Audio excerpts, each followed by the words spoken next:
never falter. Came with the hands out, get them off us. I'm 24/7 in the office.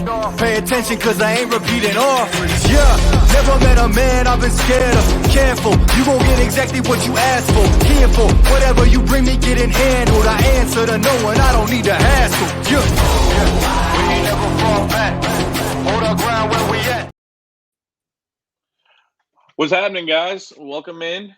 Fantasy Six Pack 2023 Team Previews. My name is Eric Sonnier. I'm here with my friend Dave Eddy. What's up, man? How you doing?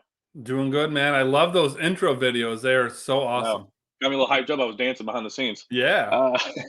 Just before we get started, I want everybody to go ahead and like and subscribe to our videos. Like and subscribe to the Fantasy Six Pack channel. Become an All-X member of Fantasy Six Pack to get access to our award-winning rankings, draft cheat sheets. I think the draft cheat sheet actually just came out recently. The DFS projections, the betting tools, and other great content. Best of all, you get access to us directly on our Discord when you get custom advice for your leagues. Go to fantasysixpack.net/plans to sign up today. All right, man. We're gonna start out here with the Carolina Panthers, huh? I can dig the colors as a Lions fan. You know, they're not that far off. I dig it. As you guys are going to see during these videos, I am a Saints fan, so these are going to be hard to talk about. But we are going to start off with these quarterbacks for the Carolina Panthers. Man, they gave up a lot to move up to number one. 2 firsts, 2 seconds, and they gave away their best receiver they've had in a while, and DJ Moore, to get this man Bryce Young, followed by Andy Dalton and Matt Corral, who they drafted a year ago, I think, maybe 2. Yeah. But knowing how much they've already invested in him, do you expect him to be the week 1 starter? What kind of rookie season are you expecting him to have? And do you think there's going to be any growing pains? What's going on there? Oh, shoot. Well, let me answer the last one first. Yeah, there's going to be growing pains. There's not a lot of rookie quarterbacks that come in, no matter the hype, and, are, good from, right out the gate. So, there'll be growing pains. But I think that in Bryce Young's case, it's someone that I could live with. I'm going to be real surprised if he's not the signal caller in week 1. I haven't really seen any indications of, anything different happening. So I think that's what we're going to see right out of the gate with him. But like I said, I do expect him to struggle, even if it's only because he's a rookie. I don't think he's going to be terrible, though. Even when you get bad Bryce Young, it's not going to be like Jamarcus Russell, out there. Would have been fantastic if he had DJ Moore still sticking around, but we'll get to some, we'll get to the wide receivers later.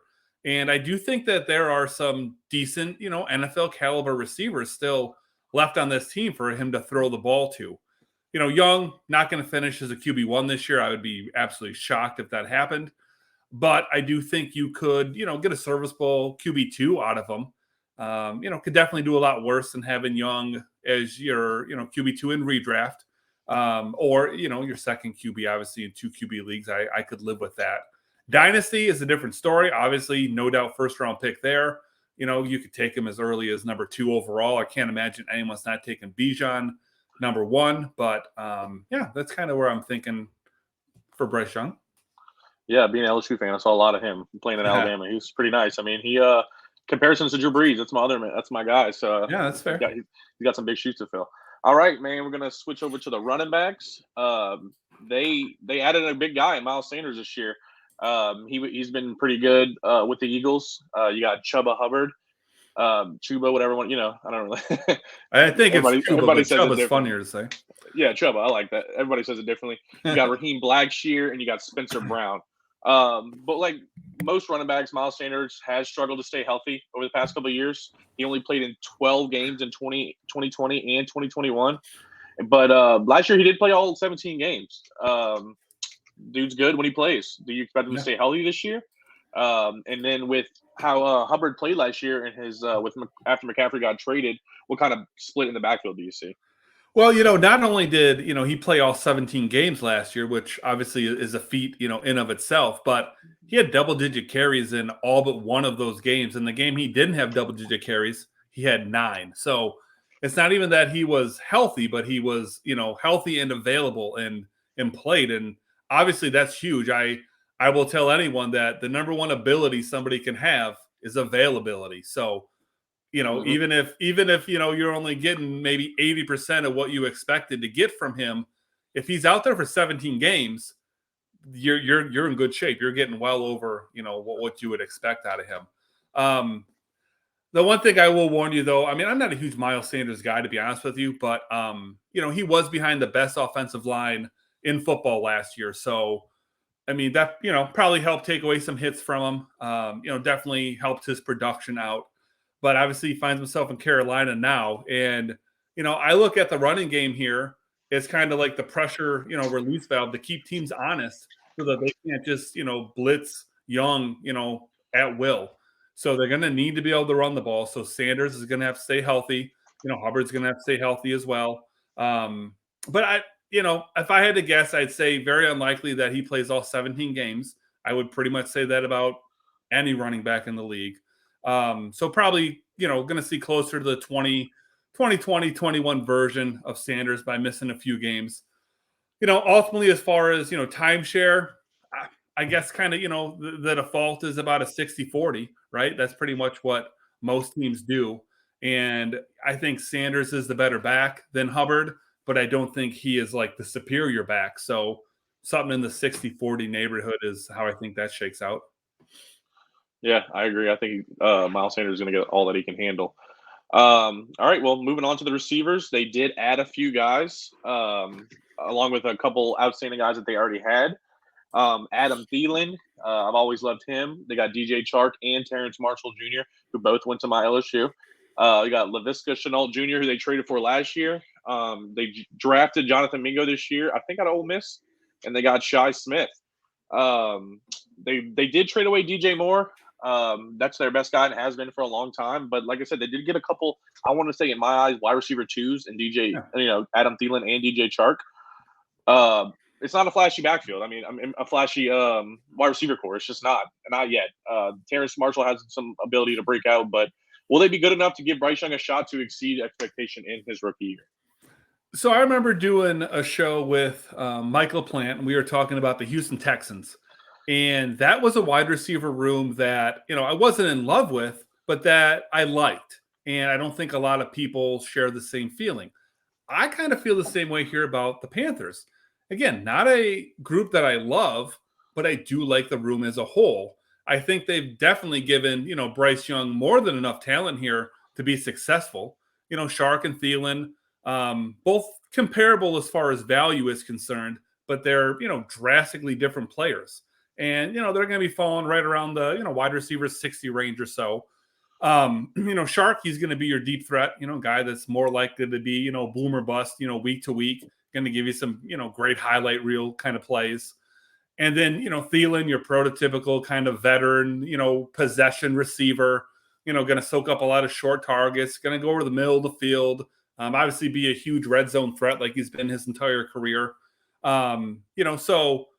What Thielen loses to, Chark is going to be the yards and the big plays, of course, but he's going to make up for that with additional volume and probably, more touchdowns. I think that Mingo here, though, Jonathan Mingo, the rookie, I think he's going to be the wild card. Clear cut, I'd say wide receiver number 3 on this team for redraft, but for dynasty purposes, I would say he's the guy that, you're going after here. Will kind of be interesting to see, how the 39th pick from this year's draft, how it shakes out for him in his rookie year. He's obviously got these, quality veterans ahead of him to start the year, but I think probably the best thing that could happen for Bryce Young and probably for the Panthers themselves is if Mingo were to separate himself as the year goes on and, ends up being, a guy that, really gets fed the ball. Yeah. Okay. I like these guys. I don't really love the Panthers, but it's a good group. Well, of course you don't. Yeah. Switching over to tight ends, last but not least for the Panthers. Now it is least. It is last very and least. I would say in the whole NFC South. They did add a former first-round pick in Hayden Hurst. They still have, Ian Thomas and Tommy Tremblay still hanging around. Man, they haven't figured it out since Greg Olsen, right? I mean, they haven't. They've been struggling. They probably need him to come down from that booth, honestly. That probably would, make that look pretty up, even at his age. Do you have interest in any of these guys this year? Well, in my answer to that question, let me go ahead and take you into the time machine, Eric. There was once a time where there was some excitement around Hayden Hurst. If you remember, he left Baltimore, got out from underneath Mark Andrews' shadow, had a decent first year. 2020 kind of fell apart in 2021. Last year, he had Joe Burrow throwing the ball, so huge upgrade for him. Had a pretty okay year. But honestly, as far as this year is concerned, not really, a whole lot that excites me. I think Young is probably going to be looking, more towards his wide receivers, or even short passes to his backs. He's got guys that can catch the ball there. I'm not really sure that any of these tight ends are going to be guys that I would want even as a backup. I guess depending on how deep your league is, you could talk me into Hayden Hurst as my third tight end, but I don't even really think I'm that interested in him as a second tight end. Once you get to the level, or the spot in a draft where you would be maybe having to consider a Hayden Hurst, you now get to completely touchdown dependent guys. So, at that point, you're just taking flyers. And when I take flyers, I want to take flyers on offenses that I think are going to score points. And I don't really see, Carolina as being, more than at best, if all goes well for them, in average offense. Yeah. I will say, though, as Burrow did have a lot of receivers. I kind of do like Hayden Hurst. So I'm going to give him one more year. One more year to try. He's got a rookie quarterback. Rookie quarterbacks like to throw their tight ends and safety valve. So one more year, and then I'm out on him if he doesn't do good this year.